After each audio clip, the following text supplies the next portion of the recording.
Hello YouTube, this is Mayi and Jay, and today the purpose of this video is to show you a quick review of the iNew V3. This device runs the MTK6592. It is clocked at 1.3 gigahertz.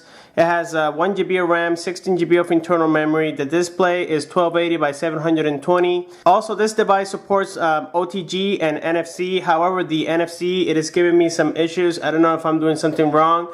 But here I have my NFC chip and I'm trying to pair it here in the back, and it is currently turned on but it's not working, so I don't know if through a software update they're gonna fix that. I also read in a few forums that the NFC does have issues right now and that they're working on it to give us a new update on this, but so far, you know, other than that, it's a great device. So just here to go through the physical aspects. On the side here we have the power button. At the very bottom we have just the microphone. One of these simulates as a speaker, but it's actually not. The speaker's all the way in the back. On the side here we have the volume rockers up and down. On the very top we have the charging/data port together with a 3.5mm headphone jack. Then on the back we have an actual 13 megapixel camera together with the LED flash, and then this is a loudspeaker microphone. Then here at the bottom is where we have the loudspeaker, okay? And then here we see that it does support NFC, but again, I think it has a bug right now where it's disabling it. So that's the bad news so far. Here we have the battery. The battery is 1830 milliamps. It does support dual SIM, dual standby, and also supports TF cards up to 32 GBs in case you want to upgrade your memory. Okay, now with 16 GB, at least for me, it's quite enough because I just throw a lot of pictures. I'm not really a fan of shooting a lot of videos with the phones after I got my camcorder.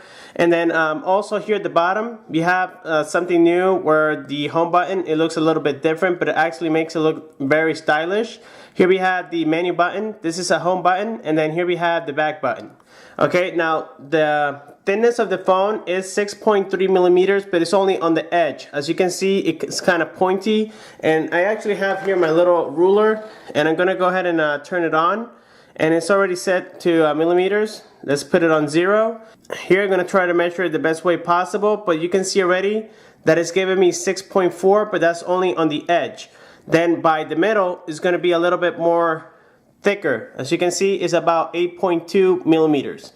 But overall, the device is actually very light, and that's another thing I'm gonna do. Here I have my little scale, and I'm assuming, I actually haven't weighed it yet, but I think it's gonna be like about 120 grams, just about. And it's 126. The device is quite light. And then also what I like is that even though the resolution is 720p, on viewing angles it does have great colors. And then I'm also going to show you here the Wi-Fi reception. As you can see, it is very strong. It gets 3 bars out of 4, and sometimes my Wi-Fi, since it's all the way in the back, I get 2 or 3. Even on premium smartphones like the original Note 3, does the same thing.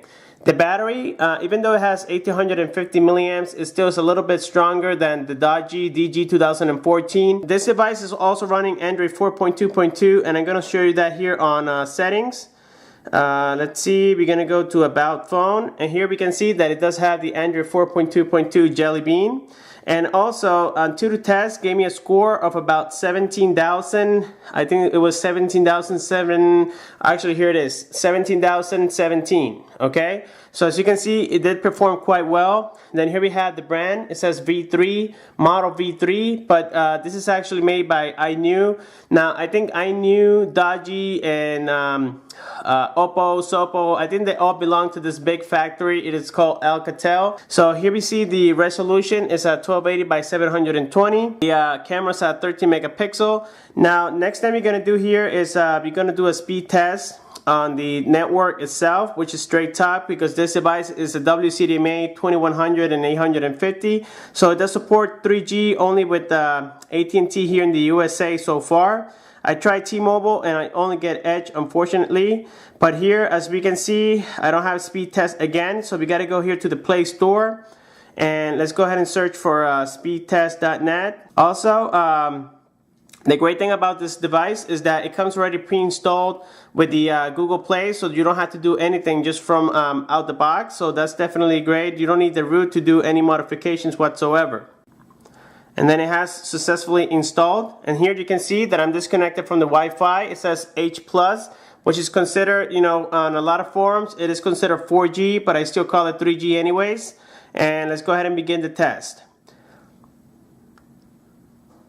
I'm also going to do a GPS test, and I'm going to do a Bluetooth test very soon. And then here we can see that it's doing about 7 megabits of download speed, which is about average. And now the upload speed, as usual, is going to be about 1 megabit per second. Now, sometimes in different locations, I do get up to 12 megabits of download speed, so that's great. Usually inside the house, you know, do that. Of course, I'm inside the house, and sometimes the reception is not all the way to the fullest. I do get about 5 or 6, but it's still a great download speed, considering that I only pay $45 for a Straight Talk. Next thing I'm going to show you now is the GPS test. GPS test on the iNew V3, and as you guys can see, it is locking the signal quite fast. Now you do need a little bit of modification. I got GPS status, which helps me fix the signal on it, but so far it is working like a charm right now. And okay, so there you saw the GPS test, and then another thing I'm also going to test is the camera. So watch this footage and let me know what you think. This is the camera test on the iNew V3. And this is the back 13 megapixel camera, and as you can see, the quality of it looks very nice. Now you do have to hold the phone very still because it doesn't have the optical image stabilization, so if you're on a jumpy surface you might have a lot of movement on your video, but overall it looks very nice. As you can see, the quality is very, very good. Now we're going to also test the front-facing camera. Alright guys, so this is the front-facing camera test on the iNew V3, and as you can see, the quality is also very nice. There you saw the back and the front-facing camera, and as you can see, the quality is not bad. It is the back is going to be about 13 megapixels, and then the front, the most, is going to be about 2 to 3 megapixels the most. But overall, it did pretty well. And then also, I'm going to do a Bluetooth test here with my Bose speakers. So let's go ahead and turn it on. Let's set it up to Perry mode, and then let's go ahead to settings. We're gonna go to Bluetooth, and then here I have 2 of them. Let me see which one it is. I think it's this one. As you can see, it has now paired, and now we're gonna go here to Pandora, and we're gonna play a quick song real quick just so that you see that it's working well.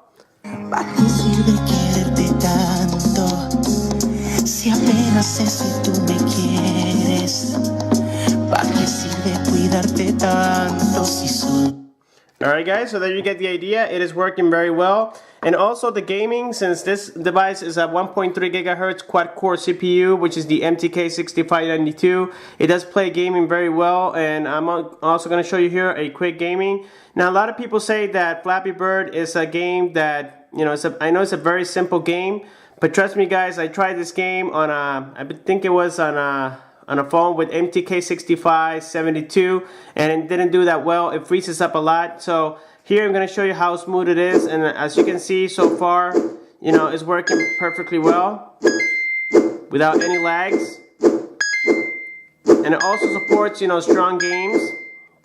Here we have the browser. The browser works perfectly well. Let me go ahead and open youtube.com here so that you see that it's very fast and it's actually very smooth to use. And as you can see, it loaded up quite quickly, and even if you are on 3G, it still does work very well. As you can see, I have disconnected my Wi-Fi. So now we're going to go ahead and select go here, and as you can see, it loaded up again very quickly, and I'm only using the 3G network, which is the H+. Well, that's it for this video guys. Please let me know if you have any questions. Thanks for watching. Please comment below, subscribe for more, like the video, and have a good one.